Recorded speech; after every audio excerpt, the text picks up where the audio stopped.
hi, Paul and Katie. Hello.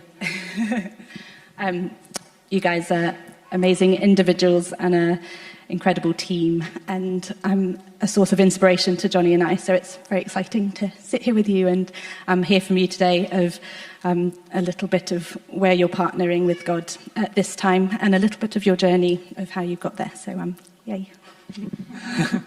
Yeah, that's great. And we know that you've got a heart for Muslims. Why Muslims, and where's it taken you? Yeah, we do have a big heart for Muslims. My kids say I stalk Muslims because I love sharing Jesus with them.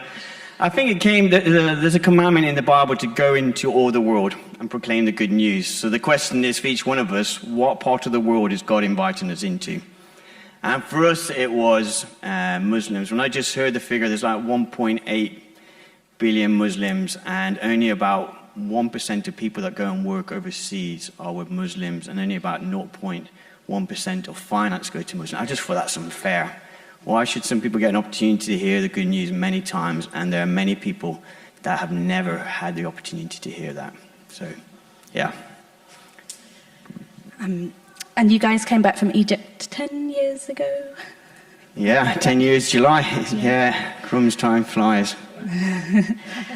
And came to Winchester. And Katie, when you came back, did you feel that that was the end of your kind of working with Muslims?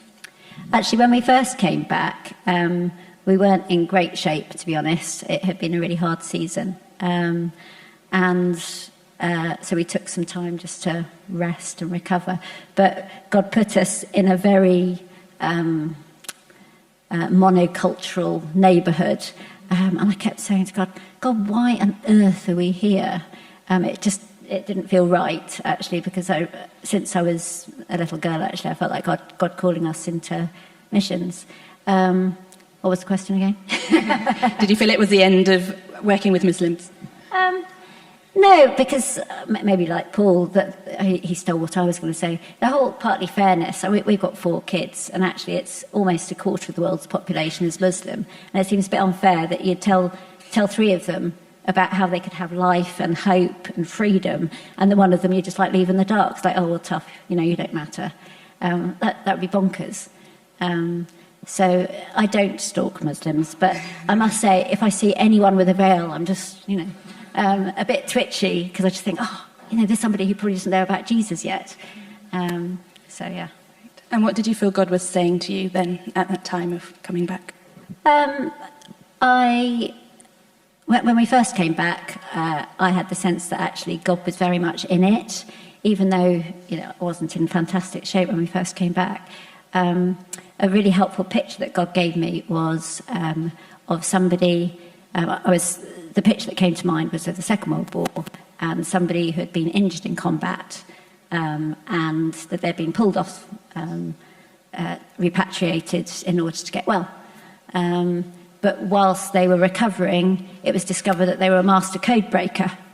And actually, they weren't then sent back out. They were sort of squirreled off to do incredible code breaking stuff, which there was also always a sense of guilt that, they should be on the front line doing the real stuff.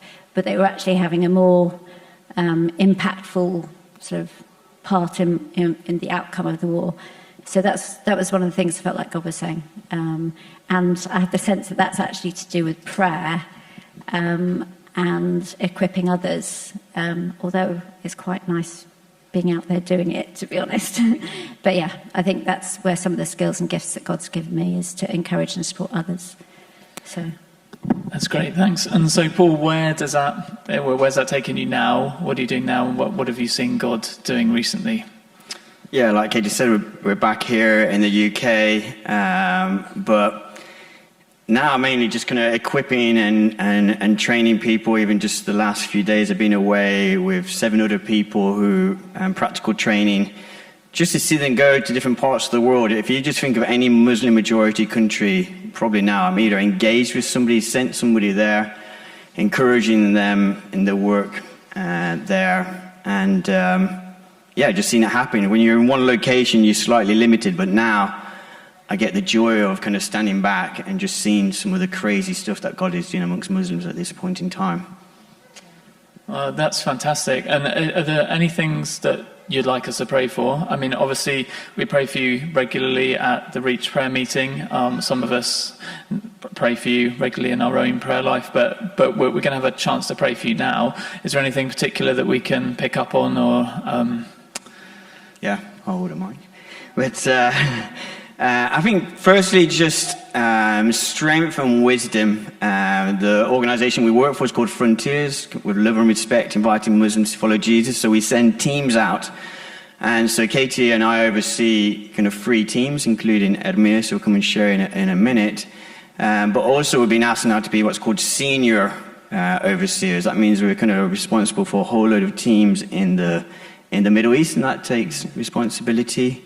And I think the other prayer is like that: God, what God has started, He will continue. When we went out to the Middle East, people would pray and say, if I just live here 20 years and I see one Muslim come to Jesus, that's a success. God has just changed things. Now, literally, and as we share some stories, across the Muslim world, hundreds and thousands of Muslims are coming to Jesus on a regular basis. And I think Mears was saying that even in the week he's been away, his team is getting ready for 100 baptisms in the week that comes. It's just like, let that just continue. It's like the door's been blown open. Let them keep coming to Jesus. Wow. Well, it's been absolutely great to hear some of your story and what Jesus is doing. If there's anyone here today that would like to come up and pray for Paul and Katie, we'll just do that now. So do please come up. And whilst they come up, Katie, was there anything to pray for? Just practically, we always value prayer for our own family. I was asking my kids what they found hardest about being overseas. Some people say, it must be very difficult. And actually, one of them said, worst bit was having to come home. Because actually she felt very, very alive and at home in another culture. And it was a struggle coming back to the UK. And yeah, we want to see them following Jesus too. Well,